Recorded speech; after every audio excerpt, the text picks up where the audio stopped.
So guys দেখেন আমরা এখন এসে পড়ছি ফার্নিচারের দোকানে। এখানে আমাদের আমাদের সোফা তৈরি করা হচ্ছে। এই দেখেন গাইস সোফার পার্টস বহুত ওজন। গাইস দেখেন এগুলো সোফার পার্টস না, এগুলো হচ্ছে সোফার পার্টস, সেগুন কাঠের না, পা হাতল এগুলা। সো গাইজ আপনারা রেটিং করবেন। আর আমাদের সোফা এখনো একবারে কমপ্লিট হয়নি, আপনারা তো দেখতেই পাচ্ছেন এখানে এই সেই পার্টস পড়ে আছে।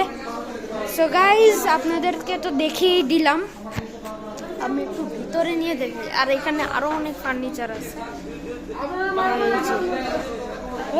এখানে আসল কাজ মনে হয়। আচ্ছা গাইজ, তো যাই হোক গাইজ আমি জানি না আমার ঠিক মতো দেখা যাইতেছে কিনা, এখন রাখি, আবার যাওয়ার সময় দেখা হবে।